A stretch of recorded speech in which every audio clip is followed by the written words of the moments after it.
సాయిరామ్. ఓ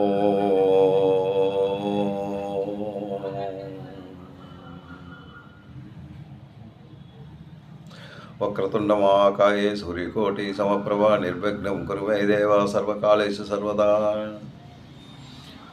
ఓం సాయిశ్వరాయ విద్మహే సత్యదేవాయ ధీమహి తన్నో సర్వప్రచోదయాత్. సాయిరామ్.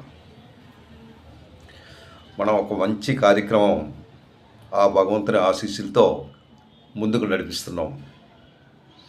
ఇది నిజంగా చాలా గొప్ప విశేషం. ఆయన ఆశీస్సులు లేనిదే మనం ఏం చేయలేం. ఇది ఎందుకు నాకు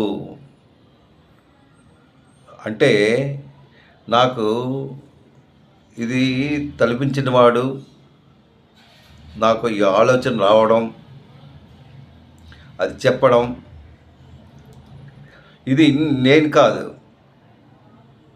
ఐఆమ్ నిల్. నేను ఏమాత్రం ఏమీ చెప్పలేని పరిస్థితి. అయితే నాకు ఒక తపన ఉంది. ఏంటంటే, ఈ తపన సక్సెస్ చేయాలని, నలుగురు ఈ పవిత్రమైన గ్రంథాన్ని నలుగురు నేర్చుకోవాలని, నలుగురికి ఇది తెలియపరచాలని, నలుగురు తెలుసుకోవాలని, అది ఎంతో నేను ఆశపడుతూ ఉన్నాను.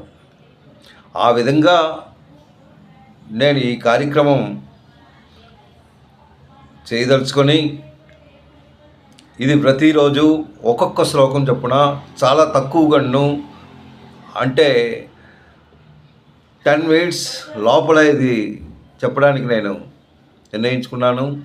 దయచేసి మీరు రోజు దీన్ని పారాయణం చేస్తూ, దాని అర్థం తెలుసుకుంటూ ముందుకు దీన్ని నడిపిస్తారని మనసా వాచా నేను ప్రార్థిస్తూ ఉన్నాను. సాయిరామ్. మనం 4వ అధ్యాయం, అంటే మొత్తం 4 అధ్యాయాలు అయ్యాయి. ఇది 4వ అధ్యాయం. ఈ 4వ అధ్యాయంలో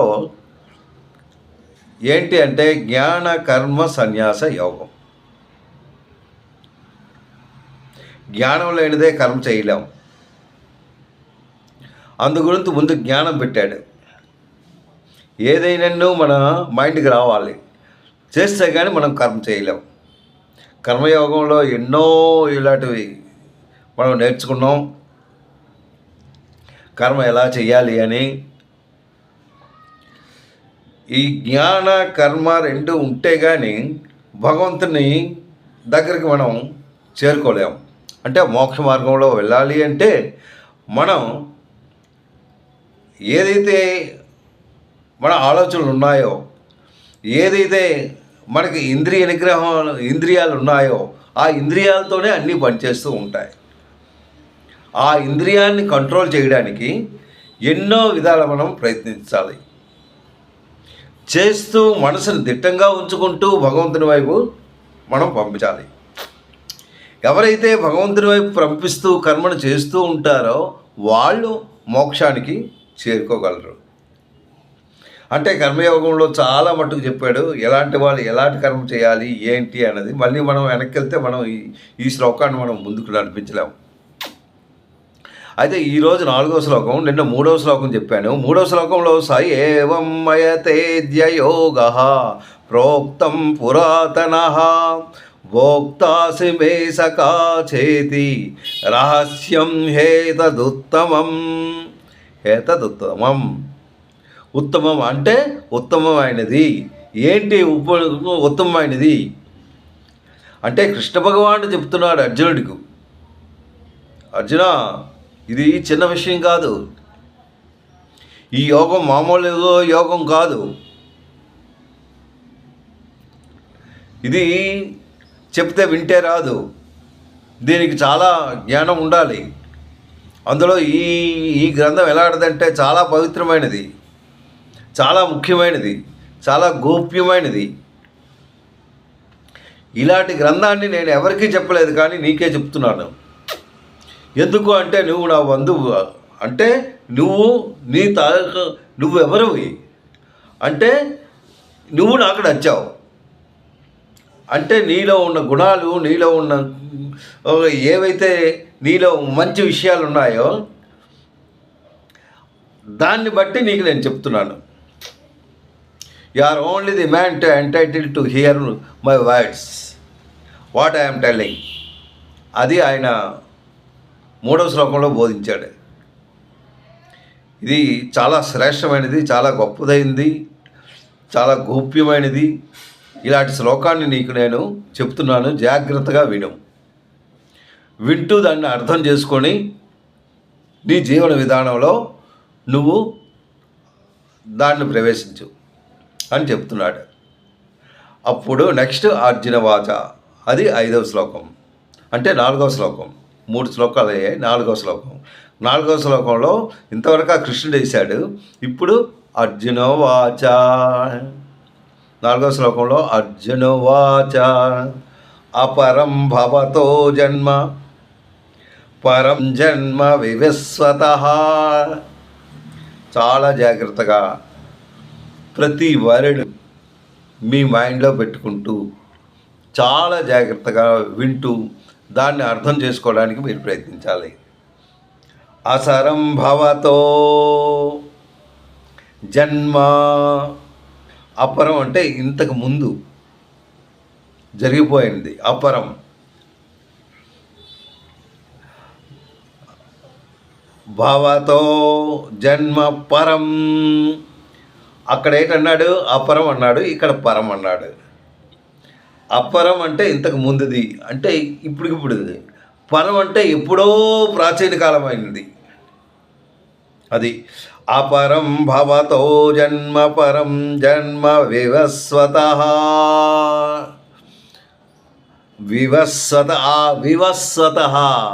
వివస్వతః అంటే సూర్యుని జన్మ.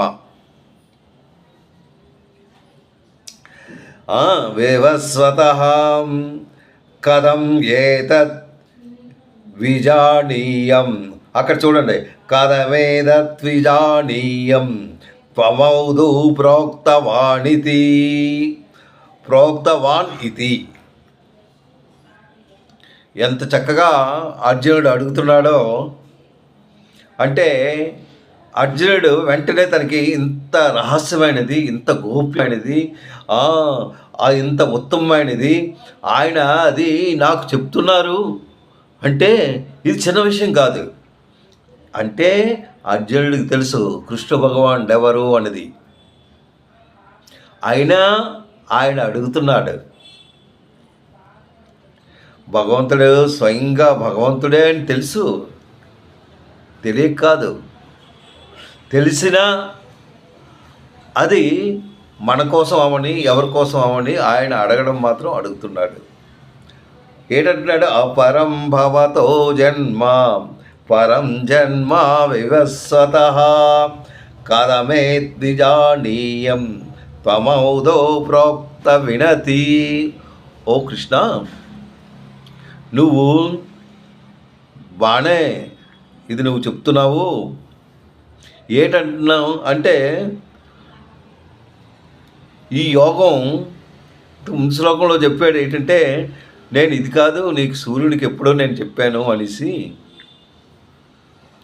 చెప్తున్నావు.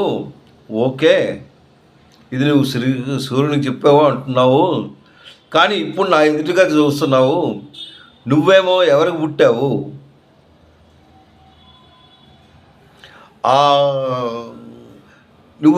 నువ్వు జన్మ ఎత్తావు కదా.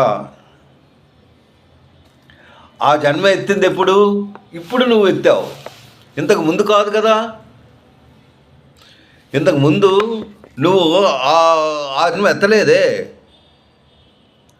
ఇప్పుడు నాకు తెలుసు శ్రీకృష్ణ భగవానుడు ఇప్పుడు ఈ కాలంలో, అంటే ఇప్పుడు నడుస్తున్నది,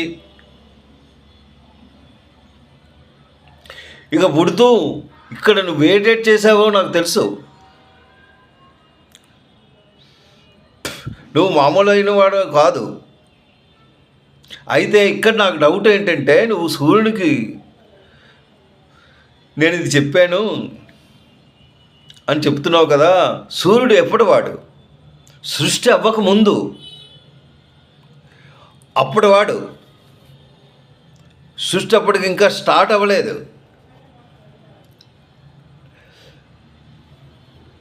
ఇది చాలా పురాతనం అంటున్నావు. ఆ సృష్టి అవ్వకముందు సూర్యుడు జన్మించాడు. ఆ సూర్యుడికి అప్పుడు చెప్పాడంటున్నావు. ఇప్పుడు కొన్ని వేల సంవత్సరాలు, కొన్ని లక్షలు, కొన్ని యుగాలు అయిపోయాయి.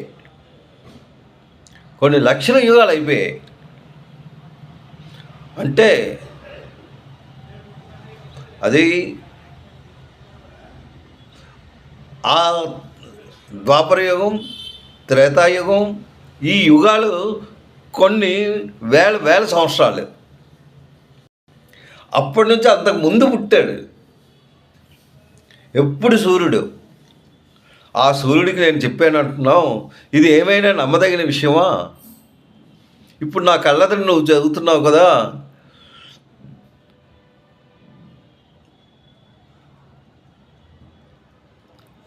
అందు గురించి ఇది నన్ను ఎలా నమ్మంటావు? నీ జన్మ ఇటీవలిదే. సూర్యుని జన్మ ఎప్పుడు జరిగింది? కల్పాది యందు, అంటే సృష్టి అవ్వక ముందు. అది అంటే చాలా ప్రాచీనమైనది. నీవు సూర్యునికి దీన్ని ఎలా ఉపదేశించగలిగావు? అప్పుడు ఎప్పుడుదో ఆయన కొన్ని లక్షల సంవత్సరాల క్రితంలో నువ్వు అప్పుడు సూర్యుడికి ఎలా ఉపయోగించావు? నేను ఎలాగా విశ్వసించగలను? ఎలా నమ్మగలను? ఈయన అంటే అర్జునుడు తెలుసు. ఈయన తాలూకా తత్వం. ఈయన మహానుభావుడు, దేవాది దేవుకుడు,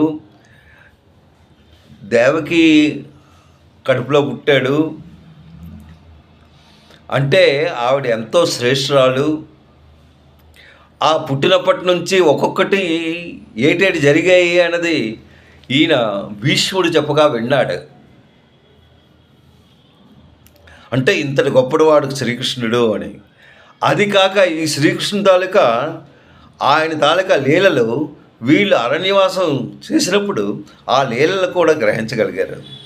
ఆ తర్వాత వీళ్ళు అరణ్యవాసంలో ఉన్నప్పుడు ఎలాగా ఒక్కొక్కరికి గట్టెక్కించాడు, ఎలాగా ఆయన రక్షించాడు, ఏ టైంలో ఎలా రక్షించాడు, అక్కడ ద్రౌపది వస్త్రాభరణంలో ఎలాగా ద్రౌపదికి అది చీరలు పంపించాడు. అలాగే ఎన్నో విషయాలు. He knows very well he is not ordinary. But ఇది మరొకసారి అడుగుతున్నాడు. దేని గురించి మనం తెలుసుకోవడానికి. ఇది అందరికీ తెలిసిపరచాలి.